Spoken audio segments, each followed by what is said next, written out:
hopefully really helpful for you guys to understand a little bit about where we came from and what has changed over the last 5 years that we've been using WhatsApp to deliver health messaging to mothers in South Africa. I usually am very comfortable talking about Mom Connect, but I actually have more people here who know more about Mom Connect than I do in the audience at the moment, because there are 3 women sitting next to each other who started the Mama program, who worked on the Mama program, which was one of the predecessors to Mom Connect. And right at the back is my favorite here, a lead on the help desk for Mom Connect, Sister Sabidi, who pretty much is Mom Connect. So hopefully I do it justice. All right. So in sub-Saharan Africa, we have 11% of the world's population and 68% of the world's maternal deaths. And yet we only have 3% of the health workers. So I mean, you don't have to be a rocket scientist to look at this and realize that normal approaches are not going to work. We have to do something radical. We can't just train more health workers as much as we'd like to. It's like filling a leaking bucket. And we have to address things in a much more scalable fashion. Because otherwise, this is just going to get worse and not better. And we saw with COVID-19, one interruption to the healthcare system, and it sets back the targets on all of the other health issues like maternal health, HIV, TB by many years. It's a very fragile system, and this is exactly why. The Department of Health in South Africa recognized this specifically in our country, recognized the need for reaching mothers at really large scale with digital technology to help them to care for themselves and their babies when they can, and to access the right care at the right time. You know, the average amount of time that anybody gets to spend in an antenatal visit in South Africa is about 10 minutes in a public health clinic. That's not a lot of time to have all the tests done that you need to have done, be educated around any particular high risks you might have, and ask questions that you might have.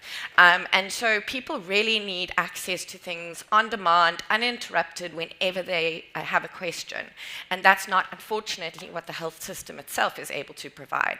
The National Department of Health sort of realized that you have to extend the health system into the digital space beyond the physical, and I think took on a very brave and ambitious project in the form of Mom Connect in 2014. So in 2014, Mom Connect was launched by the Minister of Health. It was launched nationally, and Mom Connect was a very, very simple program at the time. Stage-based messaging, messaging that is optimized for which stage in your pregnancy you are. You have different concerns, issues, and questions when you're 14 weeks pregnant to when you have a 1-month-old baby. So these messages go out in a way that helps walk people through these processes. And I think very innovatively, one of the things that the National Department of Health was particularly concerned about is not just getting information to people, but hearing back from them.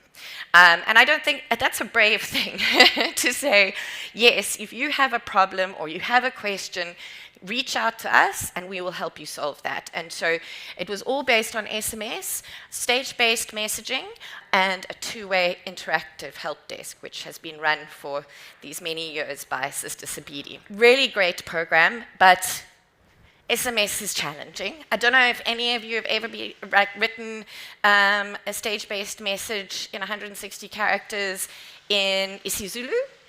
It's a little challenging. And so, you know, functionality-wise, it's a really limiting platform. We could do amazing things, and I think we did, but there were a lot of limitations that we had to work around. From a cost perspective, every single message that was sent, every single message that we replied, there was a large cost associated with that, because we also wanted to zero-rate the service, make it accessible to mothers. And then from a replicability perspective, every single country you go into, you have to either integrate with an aggregator or with individual mobile network operators in every single country. And so that takes a hell of a lot of time. And these challenges really made it hard both to replicate but also to sustain the Mom Connect program in the long term. In 2015, our intrepid founder, Gustav Prekelt, decided he was going to find a way to get Mom Connect on WhatsApp. And he was not going to take no for an answer. And a few years later, we were really, really lucky to be able to be one of the first organizations to use the WhatsApp API to deliver a health program. It was very much in beta, and really we didn't know what we were doing. We took Mom Connect and we put it on WhatsApp, and we hoped for the best. And what we saw was immediately really impressive. So when we made Mom Connect available on WhatsApp, there was an initial take-up of like about 10% when people were given the option to be able to use WhatsApp as their program. But I'm also nervous about being here because Sister Sabidi doesn't like talking about this period. We broke the help desk. We completely broke it because there was 10 times more engagement via WhatsApp than there was via SMS. And suddenly, the systems that we'd put in place to deal with the two-way communication via SMS just did not work.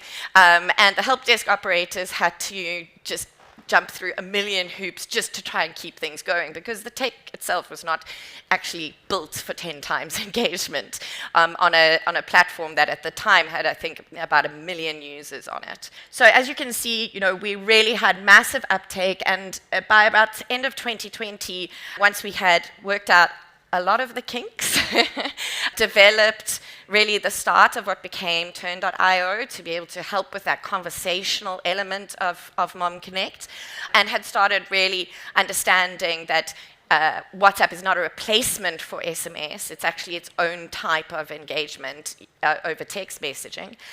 We had about 70% of users who were on WhatsApp. And this is the women who are most vulnerable in our country. This is a mother who goes in to her first antenatal visit in a public clinic and is then able to sign up to this program. Now, from the stage-based 160-character content that we all slaved over, we now have not just a messaging service, but really an engagement service on Mom Connect. So, we have browsable content. I think you saw from some of the earlier examples that people are using the ability to be able to look through the content in your own time, whatever questions you have. We can integrate things like text, image, video, and audio, which really plays a huge part in improving people's understanding, but also driving behavior change. There are automated question responses, because with 10 times more engagement and now 4 million people having used the platform, the help desk operators need a little bit of AI assistance there. Then you go way beyond the messaging. What are the things like risk stratification? If people can tell us what symptoms they have or how they're feeling, or whether or not they know they're at risk for something, we can then ensure that we send the right messaging to them at the right time that's tailored specifically for their risk, and not just generally, the messages that go out to every mother. And we can do symptom checking and periodic risk assessment, where we're actually reaching out to mothers, asking how they are at critical points in their pregnancy, and picking up any danger signs so that we can get them to the clinic as quickly as possible. That's a very different service than it was in 2017. I think the most important thing, though, is what have we managed to achieve with it. So as I said, we've got over 4 million mothers who have engaged with the platform over the last 8 years, I think. We receive around 22,000 help desk messages a month, and that is run by 3 help desk operators, so they are a very hard-working team. 95% of the clinics in the country sign mothers up to this platform, so it's a truly national program. But perhaps more important, we're in the impact space, is that we have seen through randomized controlled trials that Mom Connect has helped to improve things like uptake of family planning, breastfeeding, antenatal visit, and adherence to prevention of transmission to mother-to-child transmission medication. And so these are the types of things that are going to be able to save women's lives. And on top of it, it's less than 20 cents, American cents, per person per year to run the program. So it's incredibly cost effective. It may have gone through a few bumps. We may have learned some pretty challenging lessons along the way, but I think it shows that it's absolutely worth it. So how do we take this model and really replicate it? One of the things that we always like to show here is this is a map of the maternal mortality ratio. It is in 2017, but it shows really where the highest burden from a maternal perspective is. And on the right is a map that shows where WhatsApp is the most prevalent. There's a very beautiful correlation between those two things. And so we know that we have a solution that uses a channel that is widely available across the continent, and that this solution works. And so what we want to be doing is taking this service to the whole of sub-Saharan Africa, not just to South Africa. We are working on an ambitious program called Mom Connect Africa, which aims to support every pregnant woman living through sub-Saharan Africa to receive those stage-based messages and to receive them via WhatsApp in 5 widely spoken languages. This is really a program that takes everything that we have learned over the last 8 years with Mom Connect.